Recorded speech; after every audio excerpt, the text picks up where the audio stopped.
everybody. Scott Golden here with the Money in the Bank review for 2021.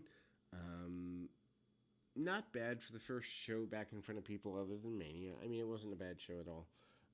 Kickoff show really doesn't do anything here.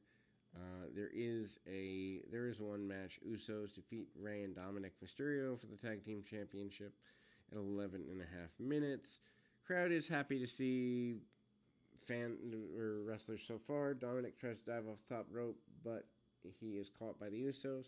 They swing him into the barricade. Rey hot tags in, hits Jay with a seated tenton off the top. Jimmy tags in, gives Rey a super kick and a Samoan drop for near fall. Rey comes in 619 on Jay. Jimmy jumps in and takes the move instead. Jay hits a splash for a close near fall. This is awesome chant. Fans have very low expectations. Jimmy dropped Rey face first on the turnbuckle. Jay assisted in making the cover. Referee can't see the pinfall. Jimmy pins Rey. Crowd pops the title change. Match was okay. Anyway, we move to the major show. They do fireworks. I hate fireworks in wrestling. I think they're stupid when there are people in third world countries that need to live. I'm not saying entertainment is stupid, but wasting on pyro is.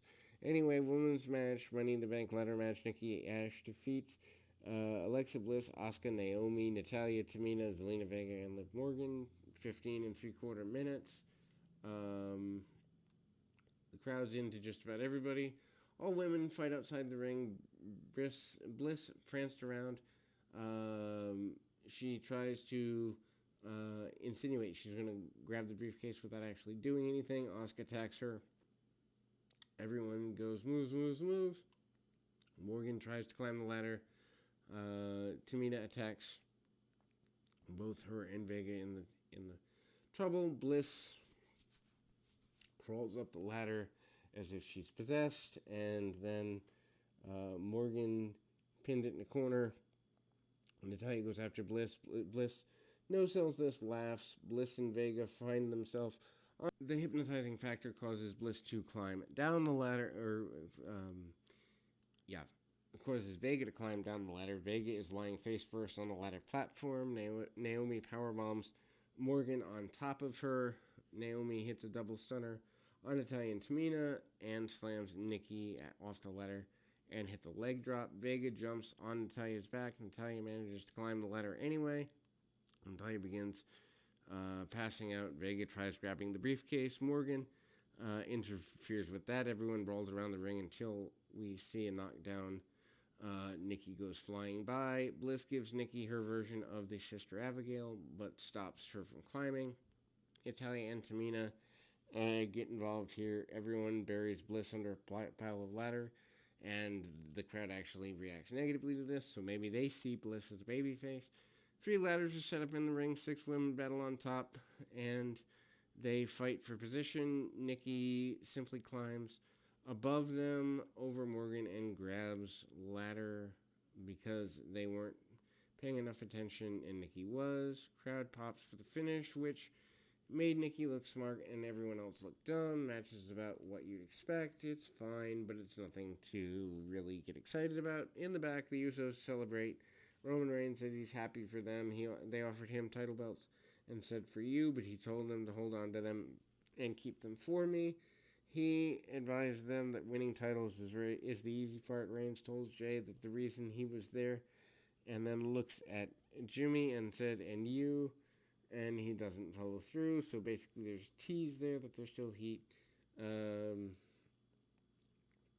Jay and Jimmy take turns basically making Reigns feel like $1 million, and he's proud of them. There's boring chants along the way. Usos are not impressed with this. Before the match, they decide to replay last year Viking Raiders Street Profits doing competitions, and then AJ Styles and Omos defeat the Viking Raiders for the Tag Team Championships in just under 13 minutes. Or they retain the championships, rather. Anyway, Omos starts the match, knocks down the Viking Raiders, but they come back a little bit. Styles comes in, almost launches Styles out of the ring. Styles wipes out Eric with a flying Rana. Raiders grab control when Styles is in. Almost is the major difference maker. Eric and Ivar double team Styles before kicking almost off the apron. They give Styles a combo springboard clothesline, German suplex for a near fall, overdone move. Styles fights out both guys, tags in almost. He press slams Ivar. Crowd is excited on this for a near fall. Ivar fights off Styles before Eric turns and goes after Almost. Eric brings Almost down to his knees with a dive. Styles goes after Ivar in ring. Ivar ducks a forearm and they give them Viking experience. Almost shoves Eric into Ivar and breaking things up. Eric is given the tree slam for the pinfall win. Crowd's happy for the champs as they retain and chanted for Styles, even though he's a heel throughout. But I think he's garnered enough respect over the last 20 years across multiple companies that cheering him seems like a natural thing to do. Kevin Patrick interviews Drew McIntyre. He's thrilled to be back with the live crowds, and he needs to win tonight, he says. He said one last story to tell. He's kicking off heads tonight, climbing the ladder and winning the briefcase. He seemed to get mixed reaction, but they cheer when he mentions the name of the city. Bobby Lashley with MVP defeats Kofi Kingston in 7.5 minutes. Kingston gets squash, gets a decent reaction coming out. MVP held Kingston's foot as the match starts. Kingston counters into a cover after a spear for 1 count. Lashley takes over. Kingston tries fighting back. Lashley nails him with a spine buster, but Lashley drives Kingston twice into the post at about 3.5 minutes. Crowd chanted for Kingston. Lashley nails a running forearm in the corner and follows up with a flatliner. Lashley applies the hurt lock, and Kingston seemed to be countering it, but Lashley used his strength to toss him across the ring with a fallaway slam. Lashley hits another flatliner, followed by 3 consecutive dominators. Crowd is not happy with this, and Lashley makes fun of them for it. Lashley applies the hurt lock, and Kingston taps out. Referee calls it. Lashley wins by submission. Just under 17 minutes, Charlotte Flair defeats Rhea Ripley to win the Raw Championship. Graves notes it's been an especially long time for Charlotte wrestling in front of a live crowd because she didn't compete at this year's WrestleMania, something that most people probably had forgotten by this point. Anyway, when the match starts, the crowd chanted for Charlotte. They chant for Ripley soon thereafter. Charlotte flips off the crowd. The screen goes black. Anyway, crowd pop when they realize they've gotten to Charlotte.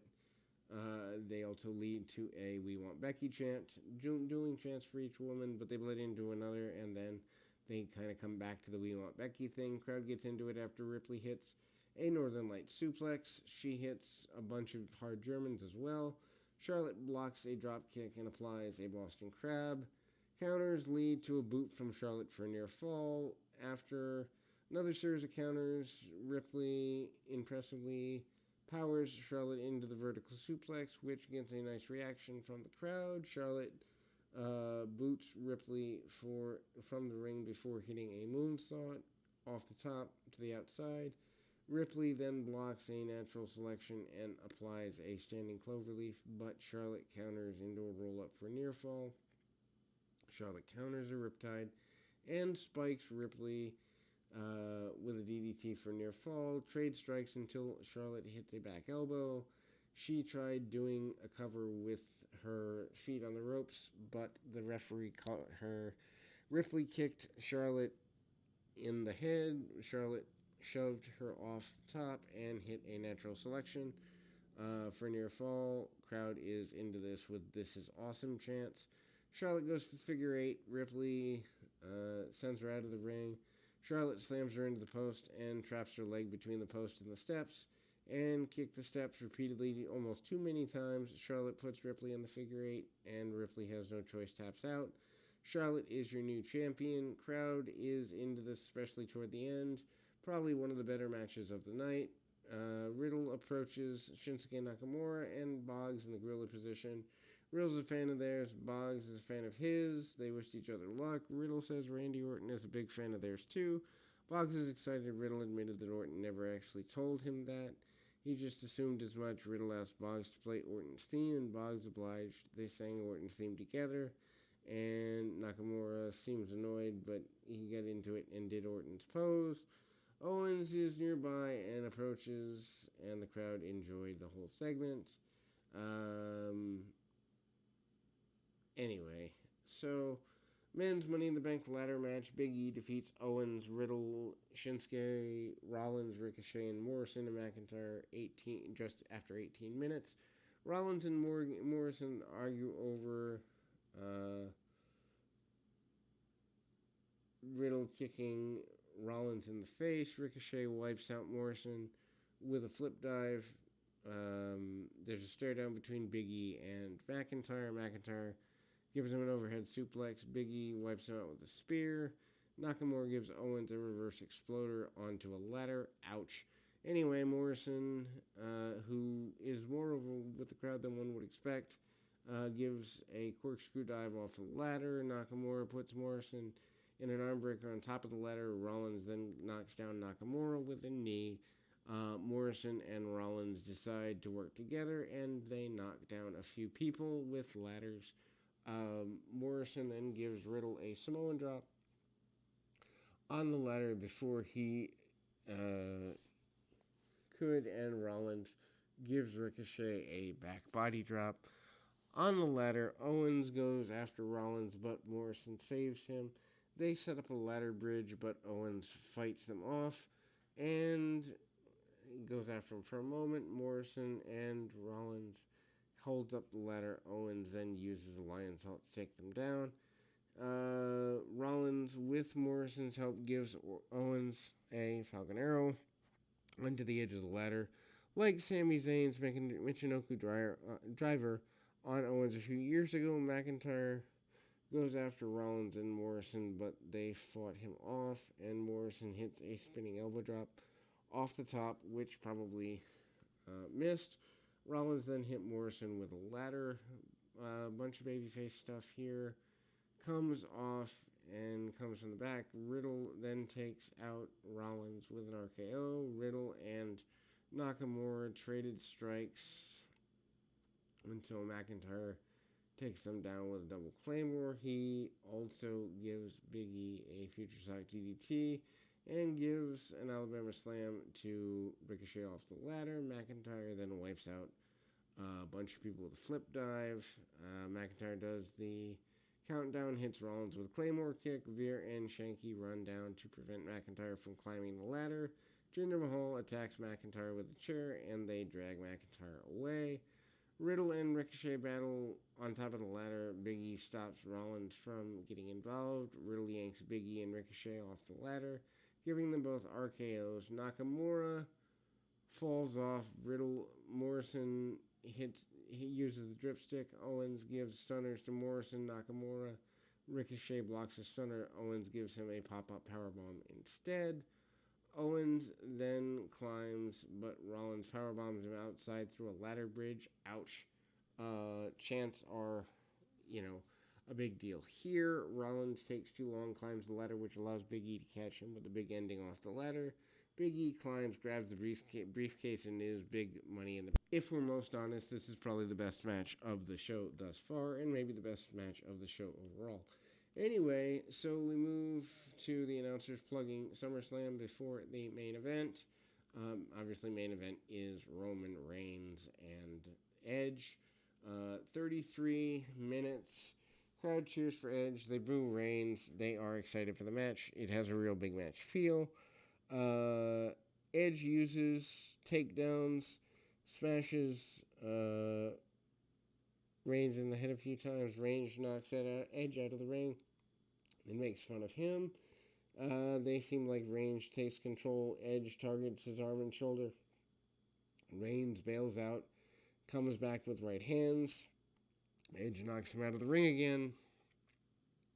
Edge goes after him, but Reigns gives him Samoan drop on the outside.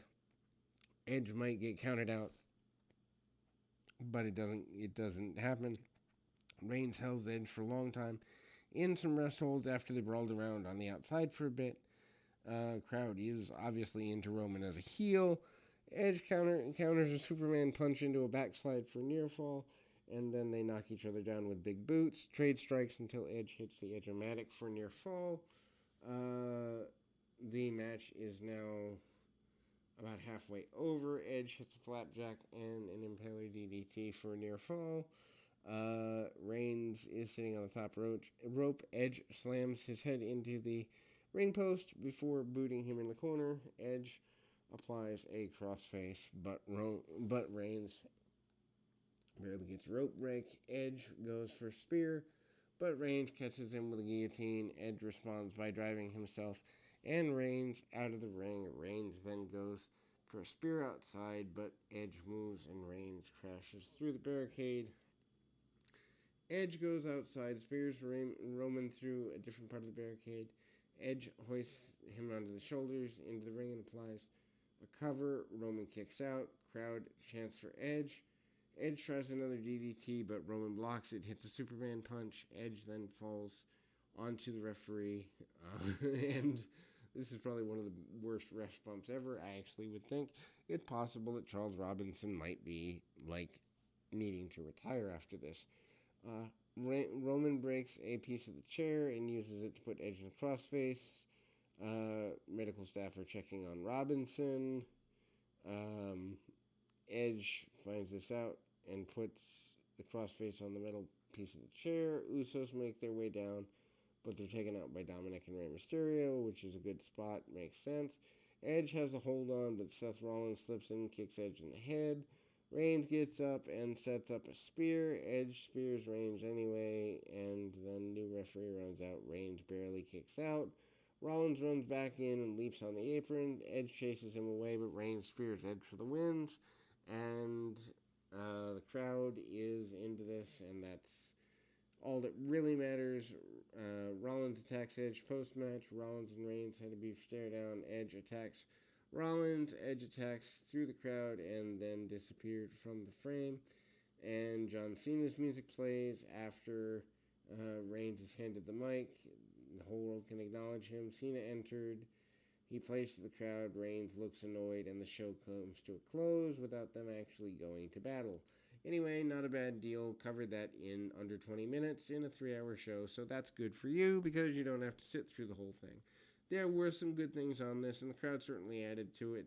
One of the better Money in the Banks, honestly. And anyway, until next time, keep your feet on the ground, your mind in the moment.